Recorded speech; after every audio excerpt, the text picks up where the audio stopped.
Today, I want to talk about public opinion on celebrities and their perceptions through the lens of race, class, and gender. Specifically, on how it's often less about the actions themselves and more about who society believes is allowed to be flawed and forgiven, and who gets to monetize freely from a self reflective brand. These reactions are shaped by deep rooted projections that reveal our collective wounds, biases, and unspoken resentments. Who gets to be loved and who gets the vitriol? Gwyneth Paltrow and Meghan Markle offer us a striking contrast in how society reacts to women who use their influence and public presence to promote their interests around wellness, lifestyle, and health to create marketable brands, which, if successful, can become billion-dollar companies with mass influence and capital. Today, we're filtering public perception through the lens of race, class, and the perceived entitlement. Let's touch on a few of these.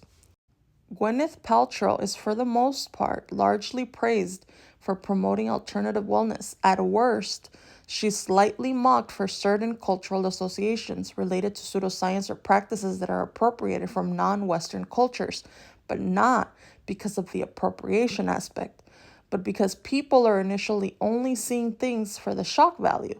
And then we see the transition where she's suddenly seen as innovative, curious, and ahead of the curve. Meghan Markle, meanwhile, gets criticized for simply being associated with different cultural practices or perspectives, whether it's her Americanness, her biracial identity, or her openness about therapy, spirituality, or her maternal choices like home births or plant-based diets. She's often seen as disruptive, attention-seeking, annoying, and out of touch. The key contrast here is that Gwyneth Paltrow is allowed to borrow from cultures and be celebrated. Meghan, on the other hand, is often penalized simply for embodying difference. Even when she's not actively promoting anything unusual, Gwyneth takes, while Meghan simply is, and only one receives lasting backlash. There's also a key difference between them in public forgiveness and public scrutiny. Gwyneth Paltrow can make bold, even absurd claims and still be treated as an elite, eccentric tastemaker. For example, her wellness brand Goop promotes practices rooted in non-Western traditions without adequately acknowledging their origins. She endorsed vaginal steaming and she's promoted as this method to cleanse your uterus.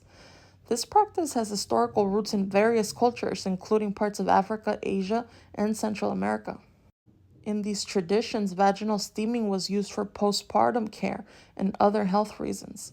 However, Goop's promotion of this practice is lacking in any scientific evidence, and instead, she's commercializing a traditional ritual without proper cultural context. Gwyneth is commercializing this and other practices and overlooks its cultural significance and origins. On the other hand, Meghan Markle is scrutinized for everything from how she holds her baby to how she interacts with her husband's family, how she speaks, her background, career, history, you name it. The same public that forgives and excuses Gwyneth's cultural oversteps demands constant explanation and accountability from Meghan.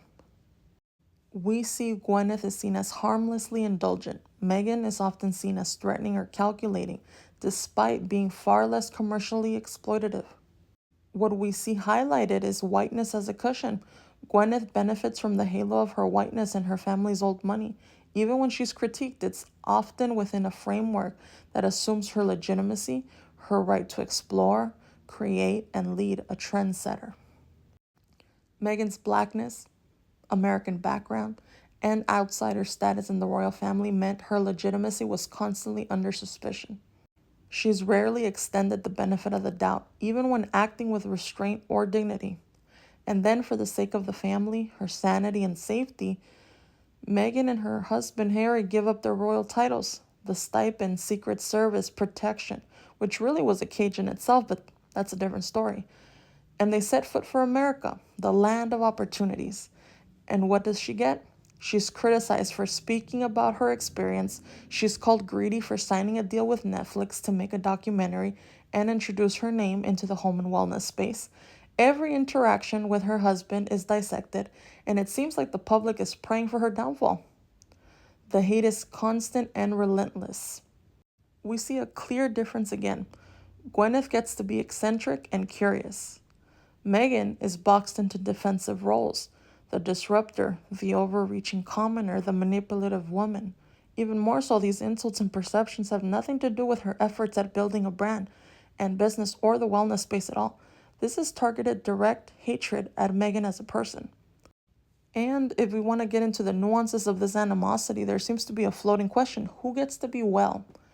Gwyneth symbolizes a lifestyle of wellness, self-care, indulgence, and retreat. She gets to sell peace. Meghan is often denied peace, even her wellness, whether therapy, yoga, or protecting her peace by stepping away from the royals, is spun as selfish, ungrateful, or dramatic. She's not being given any space to spin her narrative and build her business without having to work 10 times as hard as her counterpart. Does that sound familiar? The question is, why is it radical when a woman like Meghan simply tries to protect her well-being, but it's aspirational when someone like Gwyneth sells a version of that for profit? The public perception of Gwyneth Paltrow and Meghan Markle reveals the deep double standards of race, class, and gender in how we interpret wellness, autonomy, and error. Where whiteness and wealth cloak eccentricity in charm and legitimacy, while blackness and brownness or ambiguity is met with suspicion, even when it's quiet, cautious, or culturally grounded. And before I go, when I was looking on their respective Instagrams to post a picture along with this video, I noticed Gwyneth's Instagram comments are wide open for the public. And if you look at Meghan's, comments are off. I wonder why. That's all for today. Like and follow for more.